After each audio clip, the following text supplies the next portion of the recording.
বিজেপির বন্ধ কারখানা খোলার একটা পলিসি আছে, সেই পলিসি অনুযায়ী চলছে। সোমবার এমএমসিতে প্রাতঃভ্রমণে এসে বন্ধ হয়ে যাওয়া এমএমসির কারখানা প্রসঙ্গে এমনই মন্তব্য বিজেপি প্রার্থী দিলীপ ঘোষের। এমএমসি বন্ধ হওয়ার জন্য সরাসরি সিপিআইএম ও তৃণমূলকে দায়ী করলেন তিনি। ওরাই তখন ক্ষমতায়, ঝান্ডাবাজি করে কারখানা বন্ধ করেছে।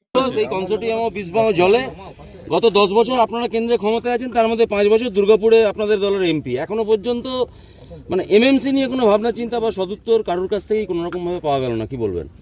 দেখুন, এরকম বহু রুগ্ন কারখানা পশ্চিমবাংলায় আছে, হাজার হাজার আছে। তার জন্য সরকার চেষ্টা হয়েছে। আমাদের এখানে যেমন আসানসোল এলাকায় কেবল থেকে আরম্ভ করে বাউল সুপ্রিয় মন্ত্রী থাকলেন, চেষ্টা করেছেন, সরকার চেষ্টা করেছে। কিন্তু তার যে সমস্যা, এটা আজকের নয়। যারা ঝান্ডাবাজি করেছে, ইউনিয়নবাজি করে বন্ধ করেছে, তাদের দায়িত্ব কী আছে? সিপিএম তখন ক্ষমতায় ছিল, তারা কি করেছে? টিএমসি ক্ষমতায় 12 বছর কী করেছে? ভারতীয় জনতা পার্টির একটা পলিসি আছে, সেই পলিসি অনুযায়ী আমরা চলি, সেই অনুযায়ী চেষ্টা হচ্ছে। ওই ক্ষতিপূরণ টাকা দিয়ে দিল, কিছুদিন চললো, আবার বন্ধ হয়ে গেল, আবার টাকা দিল। মানুষের ট্যাক্সের টাকা দিয়ে ফ্যাক্টরি চালানোর তো উদ্দেশ্য নয়। যদি লাভ না হয়, সেটা সরকার চালাবে কেন? তো সেই জন্য যারা এক্সপার্ট আছেন তারা ভাবছেন, এরকম অনেক ফ্যাক্টরি বন্ধ হয়ে হয়তো লোহা লক্কড়ও বিক্রি হয়ে গেছে, মেশিনে নেই ওখানে। যারাই বন্ধ করেছে তারাই লুট করেছে, সেই কারখানা চলবে কী করে?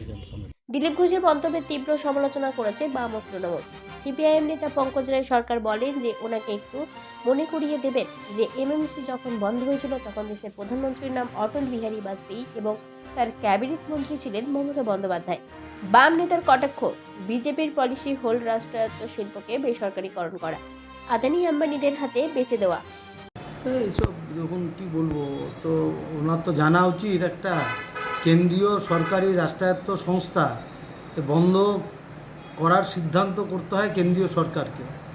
উনি হচ্ছে যে জেনে খুশি হবেন যে সেই সময় প্রধানমন্ত্রীর নাম ছিল অটল বিহারী বাজপেয়ী, আর তার ক্যাবিনেটে যে মন্ত্রী ছিল তার নাম ছিল মমতা ব্যানার্জি, যিনি আজকে তৃণমূলের মুখ্যমন্ত্রী। তৃণমূলের না, মানে তৃণমূল দলের হয়ে রাজ্যের মুখ্যমন্ত্রী। তো হচ্ছে উনি বিজেপির ক্যাবিনেটে ছিলেন, অটল বিহারীর ক্যাবিনেটে ছিলেন মমতা ব্যানার্জি। আর মমতা ব্যানার্জি অটল বিহারী বাজপেয়ীর একটা ফ্যাক্স দেখিয়েছিলেন দুর্গাপুরে যে এমএমসি খুলে দেওয়া হবে।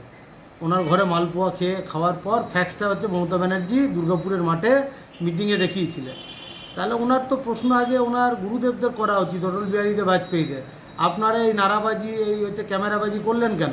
কেন ফ্যাক্স পাঠাতে গিয়েছিলেন? কেন ফ্যাক্স পাঠাতে গিয়েছিলেন? আর এমএমসির কনসোর্টিয়াম তৈরি হয়েছিল আমাদের রাজ্যের মুখ্যমন্ত্রী বুদ্ধদেব ভট্টাচার্যের উদ্যোগে।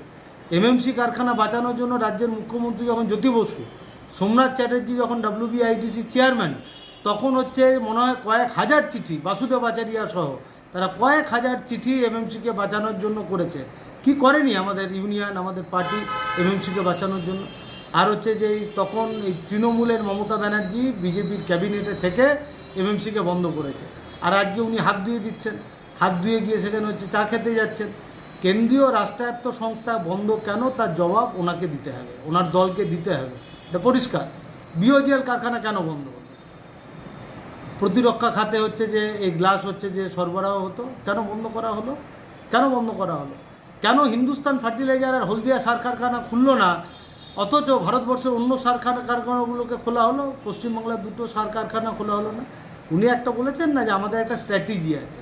ওনাদের স্ট্র্যাটেজি আছে। স্ট্র্যাটেজিটা হচ্ছে যে ওনাদের বন্ধু লোক যারা আছে, আম্বানি আদানি কর্পোরেট, তাদের কাছে হচ্ছে রাষ্ট্রায়ত্ত ক্ষেত্র বিক্রি করে দাও, দেশের সম্পদ বিক্রি করে দাও।